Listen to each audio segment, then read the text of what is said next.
Hey everyone, it's True Review! Right here, with another top 10 list. Well, Christmas is just around the corner, and all over the world, or at least most of the world, people are putting up their trees, decorations, and singing festive songs. So to keep in line with the Christmas mood, here are the top 10 most fucked up Fallout vaults from the Fallout universe. The usual rule of only one game per franchise has clearly gone out the window here, but I also want to make it clear that any vault from the Fallout universe counts on this list and doesn't necessarily have to have been included in any of the games. So with that said, hit it!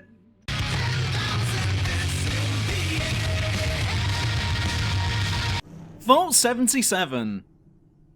A sad tale indeed, though thankfully no one died in this case, but Vault 77's population consisted of just one man. After entering the vault and doors closing behind him, the man realised that he was the only one there, believing that Vault-Tec had accidentally locked everyone else out. For several months, this man would be isolated until he came across a box filled with puppets. Possibly to maintain his sanity, he ends up creating several characters with these puppets as people to talk to, including a king, a dog, and an old lady. Needless to say, this man eventually lost his mind as he later comes across the king puppet, which had been brutally torn to shreds. After one of the other puppets convinces him that he was the one who had done it, he manages to open the vault door and flees.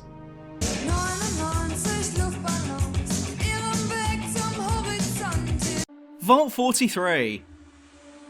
Vault 43 was only ever mentioned in a specific comic, but is a strange and bewildering tale nonetheless. The population of this particular vault was quite small on average, consisting of 20 men, 10 women, and 1 panther. No, you heard me correctly there. There was a panther wandering around in the vault. Though we don't know the end of this story, I'm sure you can figure out what happened here.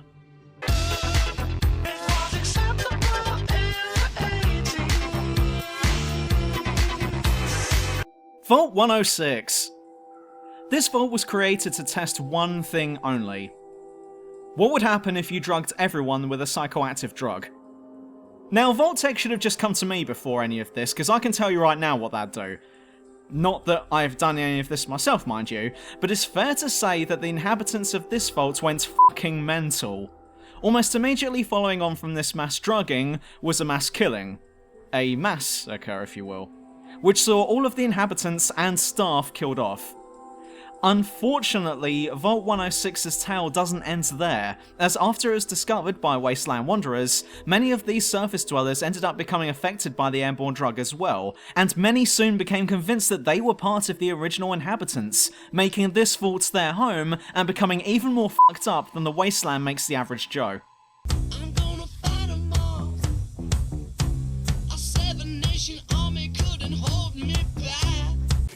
Vault 112.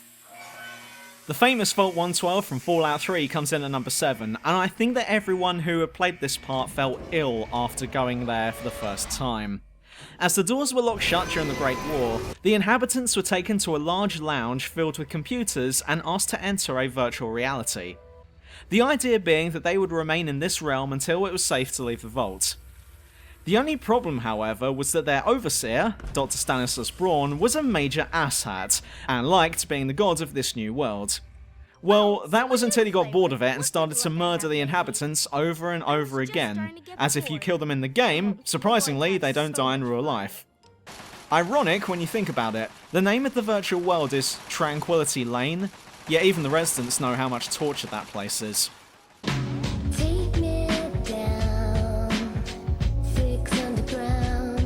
Vault 68.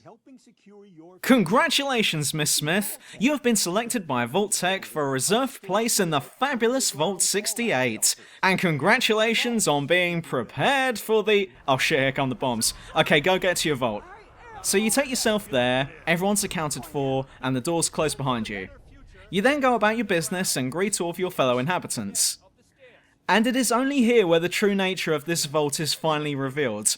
Because I hate to be the bearer of bad news, Miss Smith, but out of the 1,000 inhabitants here, you're the only woman. This vault held 1,000 people, and out of all of them, 999 were men, and only 1 was female. This is fucking ridiculous, and a major recipe for disaster. But even if the best case scenario did happen, and she just settled down with only one guy without incidents, that's still not enough genetic diversity to sustain a healthy population. This one is totally bizarre, as Vault-Tec should have known that this vault was doomed the moment those doors closed. Mambo number 5. Vault 81. This entry comes in at number 5 because while nothing terrible happened there exactly, it was planned as such, and thanks to a few people, the vault as a whole did okay. But that still doesn't remove the original purpose of this vault, as you're about to find out.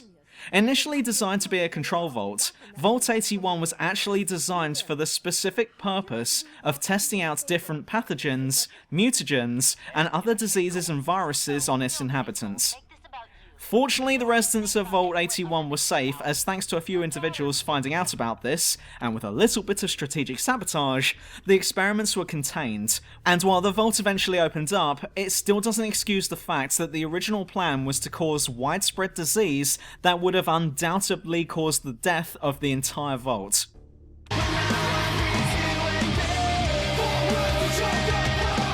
Vault 92. It's safe to say that gathering the most musically talented people in the nation and sticking them in a vault should A.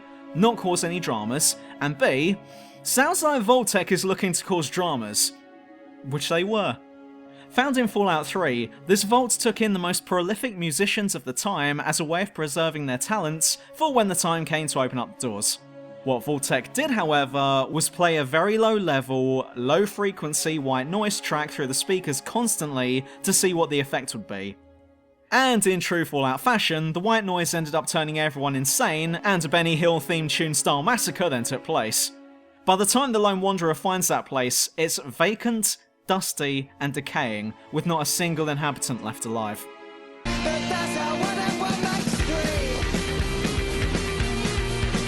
Vault 75.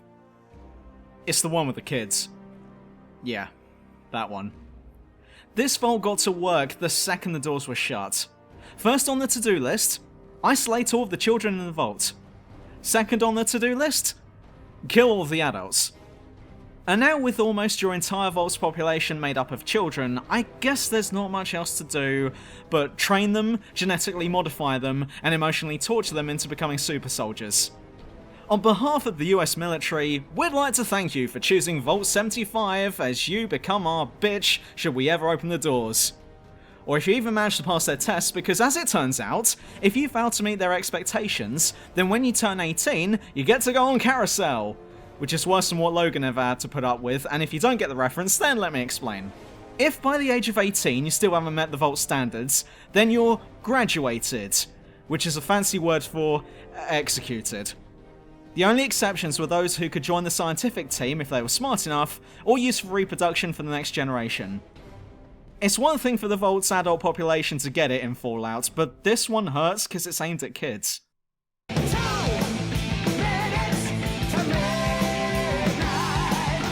Vault 11. Taking inspiration from Shirley Jackson's book, The Lottery, this vault was designed to test the population's attitude towards authority. The situation was simple, yet fucked up. The computer within the halls of this vault made one thing clear. Once a year, the inhabitants of Vault 11 were required to select one of their own members, and that person would be sacrificed, as not doing so would mean the entire vault would be destroyed. As you can imagine, this caused a lot of panic, paranoia, and factionalism as well. A trend emerged where whoever was voted to be the Vault's overseer would in turn be the next sacrifice. And at the end of each term, the Vault-Seer was indeed sacrificed by the Vault's systems. After several generations of this happening, a coup erupted in the Vault, leading to the deaths of everyone except 5 people. These 5 decided to go to the Vault's main computer, which was still asking for a sacrifice. They refused. But what happened next surprised them the most. Upon hearing their answer, the computer congratulated them. As it turned out, the whole point of this experiment was for the Vault citizens to refuse to comply with the command, not follow it. The computer told them that the doors to the Vault will open whenever they want and they are free to leave. But upon hearing this, 4 of the 5 survivors decided to commit suicide, leaving the last survivor's fate unknown. Another one bites the dust. Another one bites the dust. Vault 87! I was tempted to put Vault 11 at number 1, but this one's just as bad when you consider the outcome of it. Vault 87 is where the FEV originated from, and if you're not sure what that stands for, it means Forced Evolutionary Virus. And if you don't know what that means, then this is where super mutants and all form of mutated creatures originated from. Now think back to number 5's entry with Vault 81, and how the inhabitants narrowly avoided being tested on. Now imagine that happening, but instead of pathogens and viruses, now imagine these people being exposed to a very aggressive and very unstable accelerated mutagen. This happened to be an attempt at creating super soldiers. Presumably the US government thought that once the surface was safe to walk upon again, the war against the Chinese would resume, and so Vault 87 was used to prepare for such an event. What they got, however, was clearly a failed experiment, with subjects transforming into grotesque and horrific monsters, while the more fortunate could either hope to become a super mutant and suffer from paranoia and hyperaggression, with the payoff being some serious gains, or possibly the more preferable outcome being, well, death. By the time the player gets to visit this vault, the outcome is written on the walls. Quite literally, now I think about it. Blood, carnage and radiation as far as the eye can see, and unless you're going in there with the right equipment, then you'll be coming out there with a lot less skin and some tick-tick-tickety, which means run your ass out of there, and pop some rat away for good measure. But that's enough wise words from my main man 3Dog, but for what you just heard a second ago, that's why Vault 87 is number 1 on this list. True review. True review never changes. But if you disagree with that statement, then like this video and smash the living shit out of the subscribe button. You can also find some extra rad away on Twitter, where I post which video is out next, and sometimes give a bit of advice on losing rads, and there's also Patreon if you'd like to support this channel with some extra caps. But until the next shit video, see ya!